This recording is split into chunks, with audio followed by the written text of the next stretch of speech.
It's been the focus of controversy and political argument across the country for the last 18 months. The plans to house thousands of asylum seekers at the former RAF site at Scampton in Lincolnshire.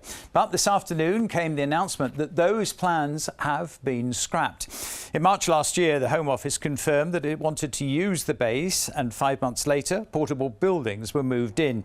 Then, as opposition grew locally, came the legal wranglings and the public consultations. But Prime Minister Rishi Sunak insisted that the plans would go ahead. Local MPs called for them to be changed. Obviously, I object very strongly. We've worked flat out for 2 years to get £300 million worth investment. But the Home Secretary said to me that if the migrants come there, it will be, in her words, strictly temporary. And now, after all the protests, confirmation this afternoon that asylum seekers won't be coming to Scampton. Our reporter Gemma Dawson is at the base. What has been the reaction there this afternoon?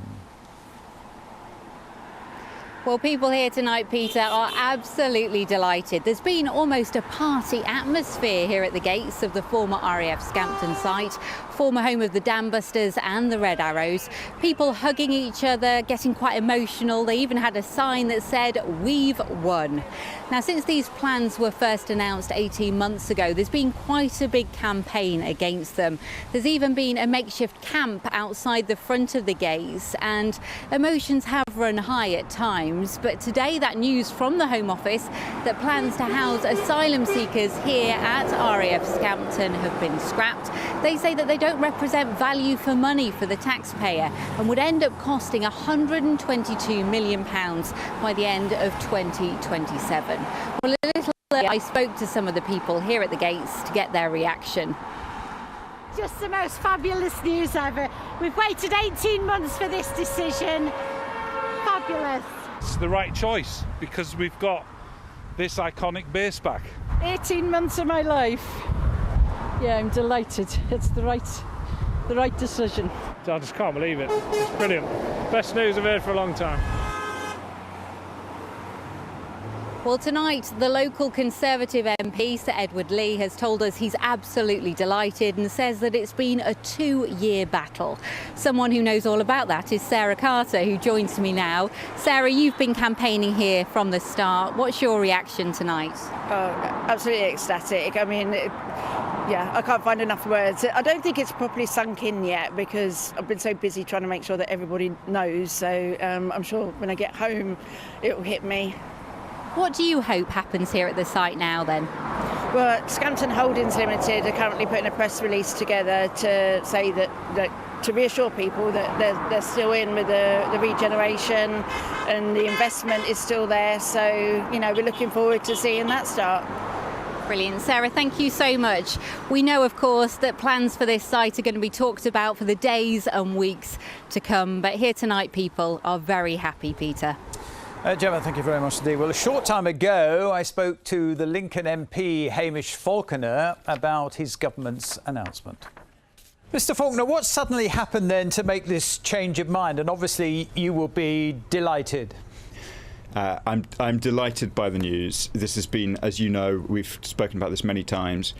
I've been campaigning against this right from the very beginning, so I'm absolutely delighted today that the government has taken the action that we've been pressing for so long. So £60 million has already been spent on Scampton. This is £60 million of taxpayers' money that's down the drain, isn't it? I fear so, Peter. I'm talking to you as a constituency MP rather than a member of the government, so I'm not privy to the details that. But it is money down the drain. You accept that? Well, let me be clear. I warned the Conservative government from the very get-go, including on your programme, that they would waste huge amounts of money on this totally unworkable scheme. And the fact that they have spent so much money on such an obviously unworkable scheme is a matter of huge regret to me, and it is one of a long list of terrible Conservative policies we have inherited. These asylum seekers have got to be going somewhere. You've lost the Bibi barge. Rwanda's gone. Are they going to go back into hotels then? So I think if you read the statement by Angela Eagle in Parliament, she says she will announce further what the next steps on the programme is. The government has already done a huge amount to try and reverse the absolutely terrible inheritance on this and so many other issues. Yeah, but you say that 21,400 people have crossed the Channel between January and September this year, and that's higher than last year in the same period. So you've not dealt with the problem. The numbers are still there. Peter, I'm sure you know, in January we were not the government. We took over 6 weeks. We took over only 6 weeks ago. No, but I'm saying these people have got to go somewhere, and you haven't told me where. Well, I'm not sure that Scampton was solving any problem, Peter. As you and I have discussed many times, I have never thought that Scampton was a viable option for that problem. I'm happy, and I'm sure Home Office ministers will be happy too, to talk about the overall caseload and how they might be housed. But let us not pretend that Scampton was ever an answer to that problem. It has ranged under the previous governments from claims that it would house thousands to hundreds of people. The costs have massively inflated. I recognise the issue that you're describing, but Scampton was never the answer to it. And obviously a lot of people will be very delighted, I'm sure, tonight in the Lincoln area. Very good to have you on the programme, Mr Falconer. Thank you very much for your time. Thanks, Peter. Now, that's Hamish Falconer. We've followed that story for the past 18 months. We talk about school uniform.